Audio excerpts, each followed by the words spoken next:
So, magandang araw sa lahat, magandang araw sa mga mag-aaral natin at ako nga pala ang inyong guro o teacher sa mathematics. So, sa araw na ito ay tuturuan ko kayo kung paano i-solve naman ang quadratic equation gamit ang isa namang malupit na paraan na kung tawagin ito ay factoring.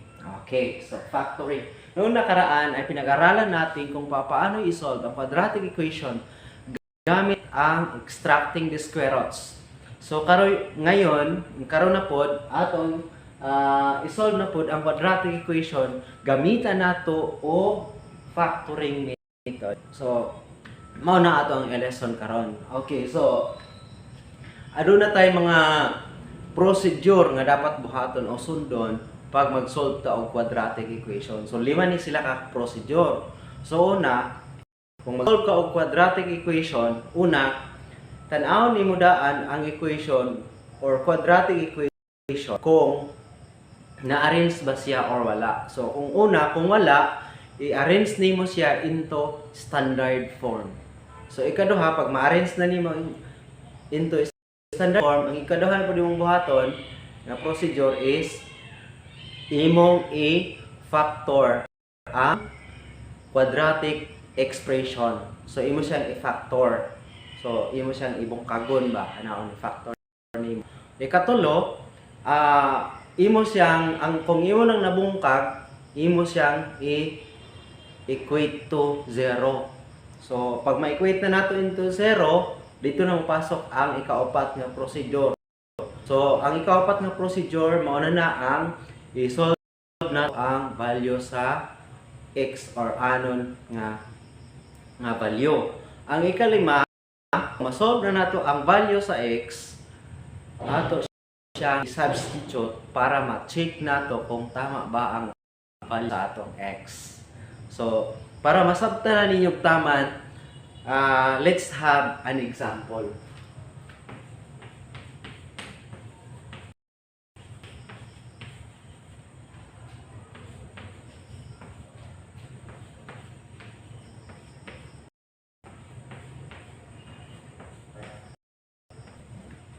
Yan. So this is an example of quadratic equation. Gitawag siya ng quadratic equation kay naaman siya equal na sign. So kung wala siya equal na sign, quadratic expression ang tawag ana. So okay, so kini siya nga quadratic equation. Una natong buhaton is dapat ito sa standard form sa quadratic equation. So ang quadratic form niya, no, standard form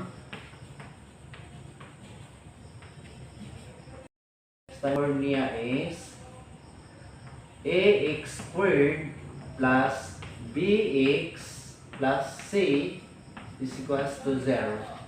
So, mo ni ang iyang standard form sa quadratic. So, ax squared plus bx plus c equals 0. Pero, kining a, dapat dili siya mo-equal to 0. O kining c is constant. So, nga nung dili pwede may mong 0 si value sa ni a. Pag mo 0 ang value ni A, automatic na siya nga 0 pod. So mawala ni siya, wala na kining variable nga to the power of 2. So ang mabilit kini na lang. So meaning linear na siya, dili na siya quadratic. So that is why in quadratic equation E must not equal to 0. So, dili yun siya dapat may equal to 0. Kaya kung may equal to 0 o 0 ang value sa A, that is linear equation. Okay, let's go. Here is the standard form or standard equation of the quadratic. So, kini mao ang A. Kini, so automatic wala man yung number 3, so automatic na siya 1. Si B, mao ni siya si 9. Si C, naa siya si C diri. So, first procedure is i-transform nato into quadratic o standard form, no? Standard form sa quadratic. Atong i-transform. So, wala man i-arrange, so i-arrange nato ni siya. Ingani mo nato. So, ang resulta ani niya karon is may mo na ni siya ax squared plus 9x kini balhin nato ko dito. Ingon ko atong last na akong nga discuss, pag magbalhin ta og usa ka variable or coefficient gikan sa right padto sa left, mautro ang iyang sign, or else gikan siya sa right padto sa left, mautro gyapon na iyang sign basta naa pa siya balhinan. Pero kung magbalhin gani ni magdungan ang duha og balhin, tanan nga naa sa right ibalhin nimo sa left, tanan naa sa left ibalhin nimo swap, walay changes sa sign. So kini i-transfer lang nato si 8, negative 8 pa ato sa left side. So mao na may mo na siyang positive 8 equal to 0. Okay, so mao na ni ang procedure number 1. So mao na natong standard form. Okay, wa pa na solve ang value ni x. Okay, so ikaduha nga procedure, factor the quadratic equation. So i-factor nato ni siya. Okay, so unsa man ni pag-factor? Kini siya mangita ta og duha ka integer nga pag i-plus nato, ang resulta is 9. Pag ato na pong i-multiply, ang resulta is 8.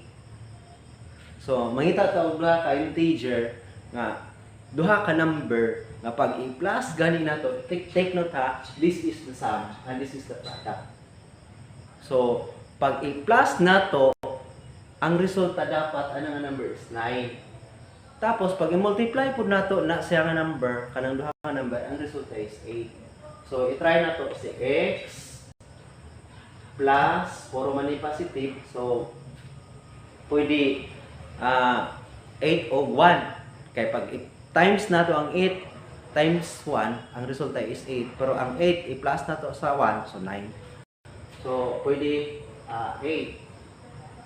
Then, isa na po is x plus 1. Okay. So, i-try natin siya mag-multiply.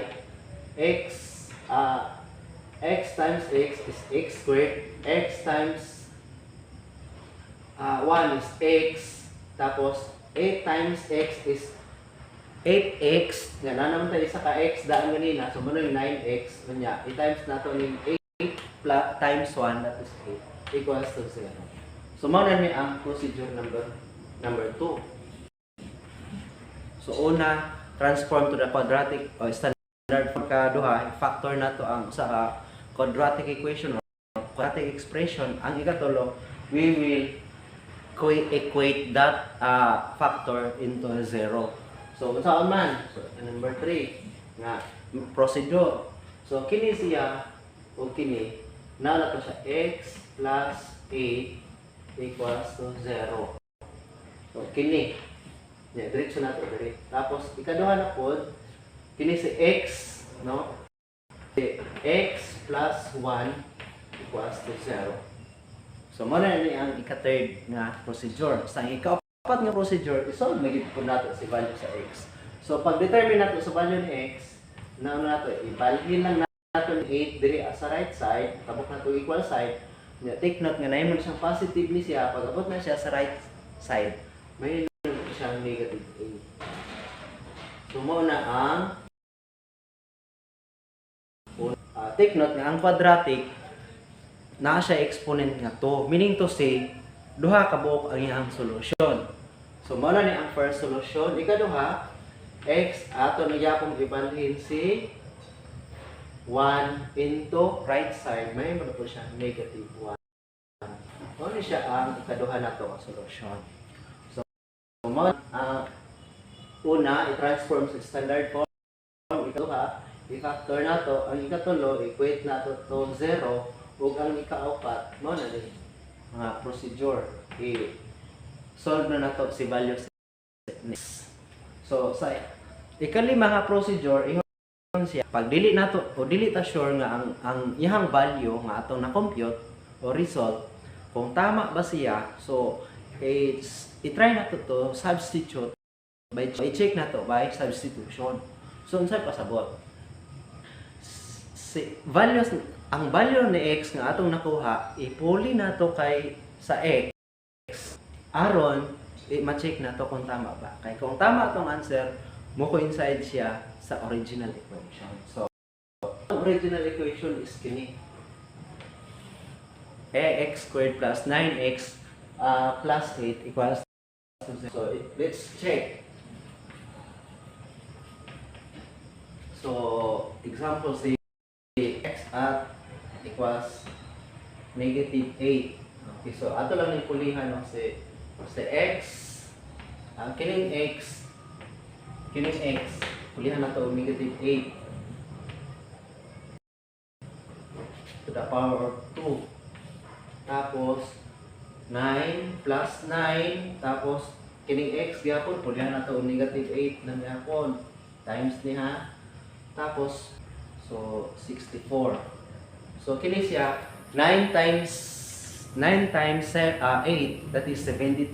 So negative man ni siya ingon ta. Pag duha kani ka number i-multiply na to nga lahi-lahi ang sign, ang resulta is negative. So negative 72.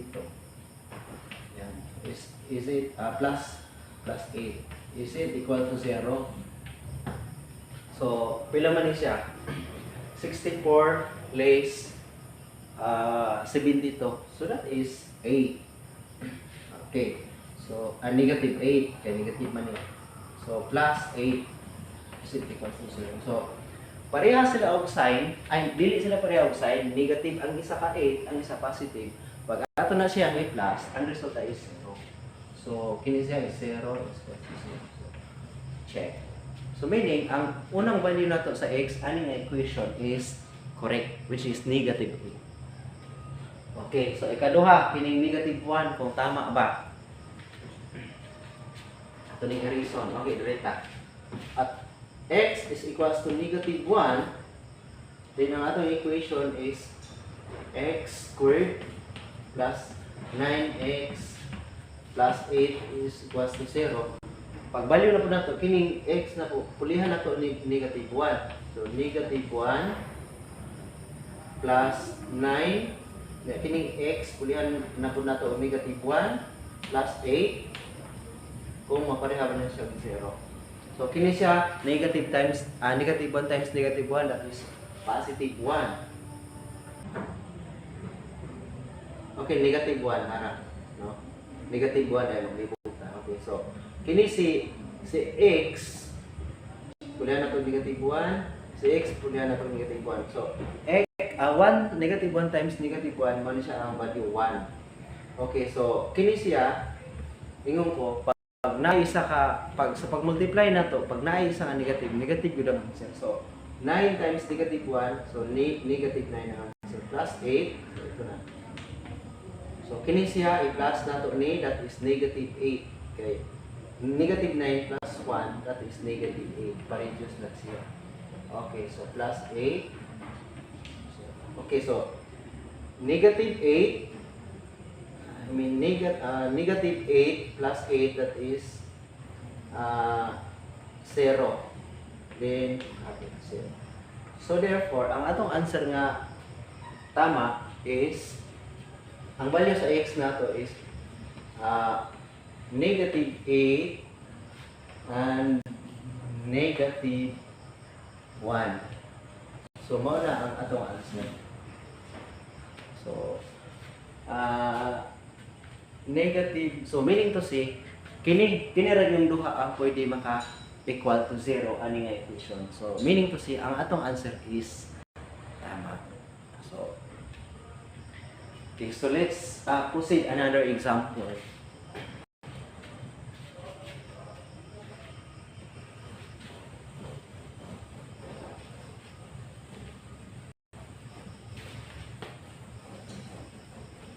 Okay, take note ha.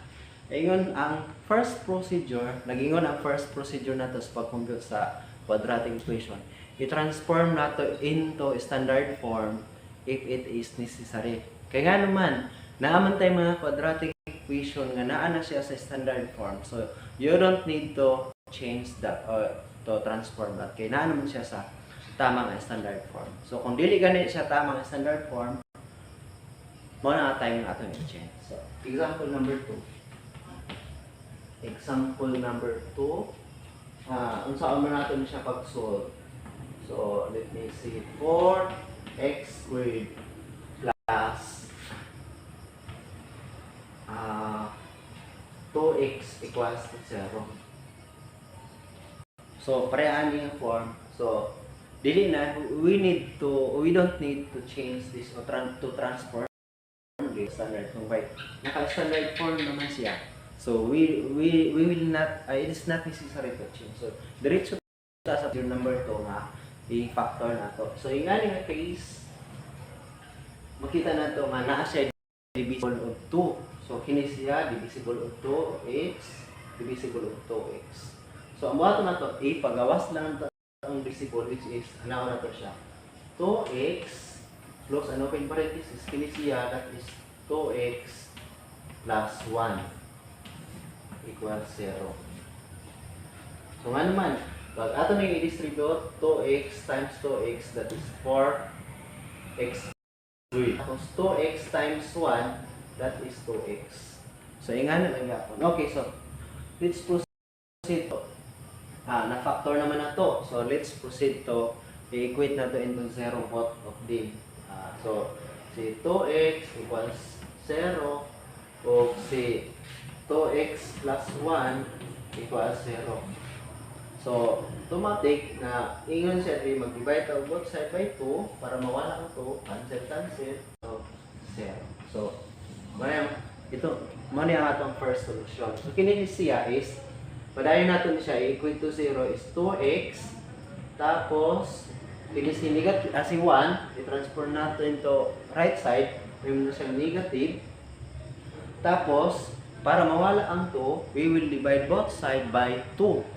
So, kung divide ka og 2, the po is 2. So, i-cancel na to. Ang result is x is equals to negative 1 half. Negative 1 half or negative 0.5. So, sa to sa algebra, negative 1 half ang ato ang answer. So, let's proceed to procedure number 5. So, atong i-substitute na po. I-check na to kung tama ba ang answer na. So, ang equation na to, diriya is 4x squared plus 2x equals to 0 pa. So, kini. Okay, so, una natin i-substitute sa 0 kung may equal ba. So, si 4, niya si x, pulihan na itong 0 to the power of 2 plus 2. Tapos, kini si x, pulihan na itong 0 is equals to 2. Tapos, 0 to the power of 0 is that is 0. Then 0 times 4 that is 0.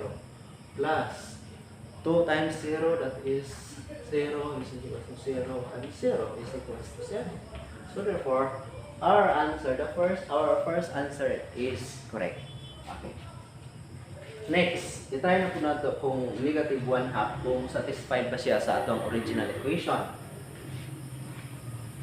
Okay, so the same equation, 4x squared plus 2x equals 0. So, 4 times negative 1 half to the power of 2 plus 2 times negative 1 half is it equals to 0. Tama ba? Equal ba siya sa 0 or hindi?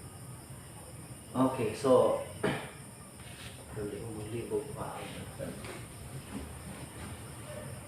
Okay, so, ang may tabo, 1 half times negative 1 half times negative 1 half, ang resulta na niya is 4/1/4. So, positive na.